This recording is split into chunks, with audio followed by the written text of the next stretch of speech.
Hello and welcome to today's video, and where I want to talk with you about 5 things to consider when buying an HM2 pedal. You know, sooner or later everybody has to make the decision on buying the next HM2 pedal, or your first HM2 pedal if you're a baby.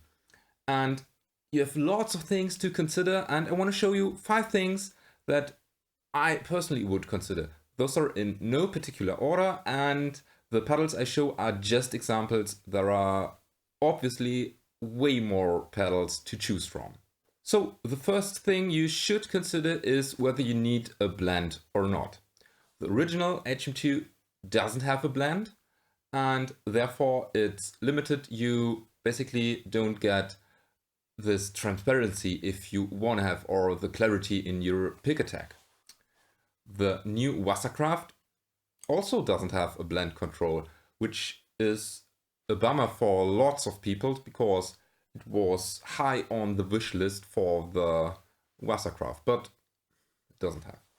A pedal that does have a blend control is, for example, the Decibelix Angry Sweet version 2. And there are lots of other options, for instance, the Lone Wolf Audio stuff, the Electric Roots Contagion, the Lichtlärm Breathe the Die, and so on. The Abominable Throne Torture, and so if you need a blend control and you don't want to use it with an external additional control pedal, you are kind of limited. The next thing you want to consider is whether you need a one-trick pony purely for the HM2 sound, or if you want to have more versatility. For the one-trick pony, the famous iMaster is your way to go, because it basically just can do chainsaw. Nothing else. On the other side of the spectrum, we have for instance, the KMA Audio Machine's Guardian of the Worm, which has a 4-band EQ, adjustable frequency peaks, a gate, a blend, some different clipping options, and so on. And there are lots of other options, for instance, the Cleartone Grindstein that has a separate channel that's not chainsawy, and so on and so on. So the more of versatility you want to have, the fewer the options. And you just have to figure out what you want from this pedal. The next thing to consider is if you want to have a close clone, or if you want to have an improved or just different HM2 flavor.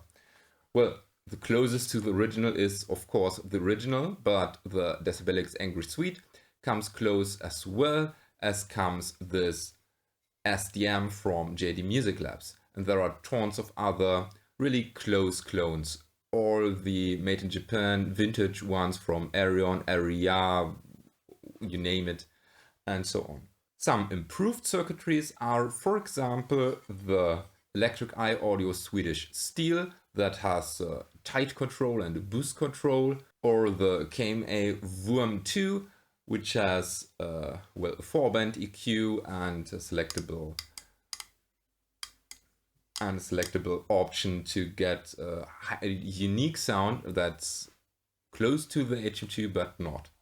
And of course, I have to mention the best improved HM2 setting for my taste, the Lone Wolf Audio Left Hand Breath Deluxe.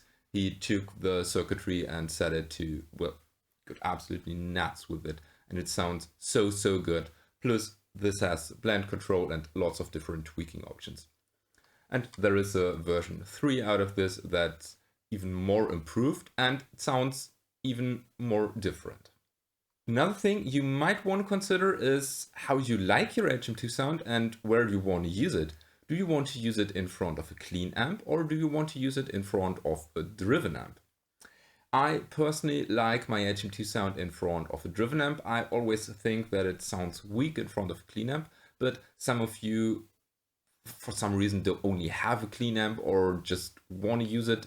And there are options that even I like. First of all, you can run all HM2 pedals, of course, in front of a clean channel, but I think there are only a couple options that sound really good. For instance, the Abominable and God City Evil Net. It also has kind of a blend function. You can blend the chainsaw tone in, and I found this pedal to sound actually really good in front of a clean amp. Another example specifically designed for a clean amp or even for the FX return is the Cleartone Grindstein. And this pedal has basically all the options you want to have, and a fixed loop to run your own distortion into it, kind of blend between two different channels, some chainsaw options, and so on. And because it's designed for it, it sounds really good in front of a clean amp. If you only use the driven amp, I think you have way more options. For instance, the now continued Ares Effects Merciless Drive. This is more or less an HM2 overdrive and not a distortion, and therefore you can really crank up the filth, or you can turn it down and crank up the gain on your amp, and this works really well with a high gain distortion amp. And some pedals aren't designed to do the chainsaw. There are no chainsaw clones, but they happen to sound like a chainsaw when dialed incorrectly. And nearly all of those pedals only chainsaw in front of a driven amp. For example, my most favorite not HM2 pedal, the KMA Dead Stack, and this one is a beast in front of a distorted amp or a driven amp, and you can also get some nice fast tones out of it, and it makes for a really cool complementary tone. And the last thing, although it's, I assume, the most important thing for lots of you guys, what's your budget? If you want to have a very cheap chainsaw, there are options, the aforementioned iMaster or the Behringer HM-300, which even has more controls. There are also some more in the mid-price region that you can also have easily modded.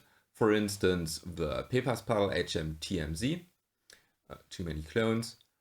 And on the other hand of the spectrum, there are the real pricey ones. And I think, for instance, Low Move Audio is a higher priced product, and I think it's worth the price because it sounds really, really awesome.